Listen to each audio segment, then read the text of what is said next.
Bismillahirrahmanirrahim. Assalamualaikum warahmatullahi wabarakatuh. Kisah bulan Rajab yang membuat Rasulullah SAW menangis di atas kuburan. Kisah Rasulullah SAW menangis di kuburan. Dikisahkan dahulu Sauban pernah pergi bersama Rasulullah SAW hingga dalam suatu perjalanan mereka melintasi sebuah kuburan. Di pemakaman itu tiba-tiba Rasulullah berhenti lalu menangis keras. Menadapati Rasulullah menangis, Sauban lantas bertanya kepada Rasulullah mengenai apa sebab beliau menangis pilu di kuburan. Sauban lantas berkata, "Ya Rasulullah, kenapa engkau menangis?" Rasulullah lantas menjelaskan alasan kenapa beliau menangis. Beliau Rasulullah SAW bersabda, "Wahai Sauban, mereka itu diazab di dalam kubur mereka. Kemudian aku doakan mereka, maka Allah pun meringankan azab mereka."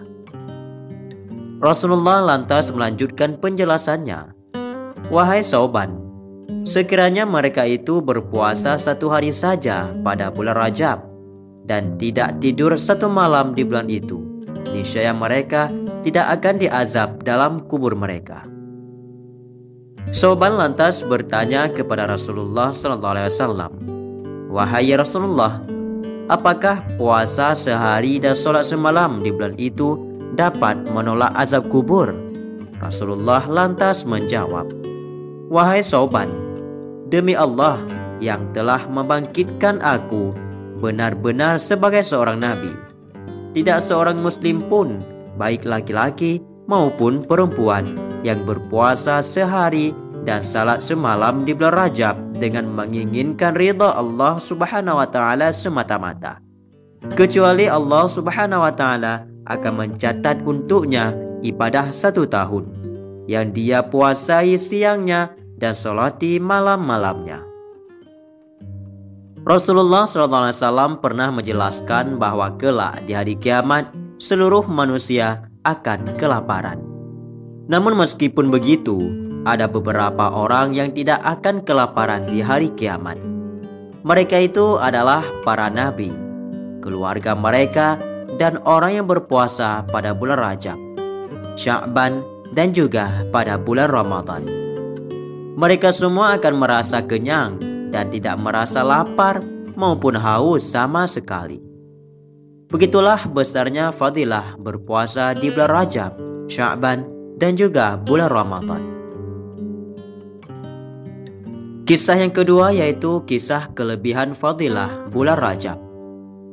Dikisahkan juga kelak pada hari kiamat maka ada sebuah panggilan memanggil, "Di manakah para pencinta bulan Rajab?"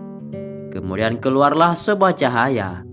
Kemudian malaikat Jibril dan Mikail mengikuti cahaya itu dan diikuti juga oleh para pecinta bulan Rajab. Kemudian mereka itu menyeberangi jembatan Shiratal Mustaqim yang kecepatannya seperti kilat yang menyambar. Subhanallah, tentu kita menginginkan perjalanan akhirat yang seperti itu. Kemudian setelah mereka berhasil menyeberangi jembatan Sidratul Mustaqim dengan lancar dan juga aman dan dengan kecepatan super, mereka lantas bersyukur dan bersujud kepada Allah Subhanahu wa taala. Allah Subhanahu wa taala lantas berfirman, "Wahai para pecinta bulan Rajab, angkatlah kepala kalian semua pada hari ini. Sesungguhnya kalian semua telah menunaikan sujud di dunia pada bulanku. Pergilah kalian semua ke tempatmu masing-masing." Mereka pun lantas menuju pintu-pintu syurga. Seperti yang kita tahu, Shiratal Mustaqim adalah sebuah jembatan yang membentang di atas neraka Jahannam. Jembatan ini juga terhubung sampai pintu syurga. Kondisi jembatan ini sangat tipis sekali, bahkan tipisnya melebihi rambut dan lebih tajam daripada pedang. Tidak hanya itu, di atasnya juga terdapat besi-besi dari duri-duri tajam yang sangat membahayakan. Siapapun yang tidak bisa melewati jembatan ini tentu akan tergelincir dan masuk ke dalam neraka Jahannam. merekalah golongan orang-orang yang kafir dan juga para pendosa. Namun bagi orang yang beriman dan ahli ibadah akan sangat mudah melewatinya. Jadi kondisi dan kemampuan setiap manusia akan berbeda-beda pada saat melewati jembatan ini. Semua tergantung keimanan dan amal perbuatan manusia itu sendiri selama hidup di dunia ini. Bagi orang-orang beriman, mereka akan dimudahkan Allah untuk melewati jembatan maut ini. Ada yang mampu menyeberang dengan kecepatan bagai kedipan mata. Ada yang seperti kilat menyambar. Ada yang seperti angin. Ada pula yang seperti kecepatan kuda. Dan ada juga yang seperti kecepatan unta yang berjalan. Namun bagi orang-orang kafir dan ahli maksiat, mereka akan sangat kesulitan menyeberanginya. Mereka akan sangat mudah terkena sebetan duri-duri jembatan yang sangat mengerikan. Duri-duri itu akan mengenai mereka, bahkan menyebabkan mereka tergelincir dan masuk ke dalam jurang neraka yang sangat panas dan juga mengerikan.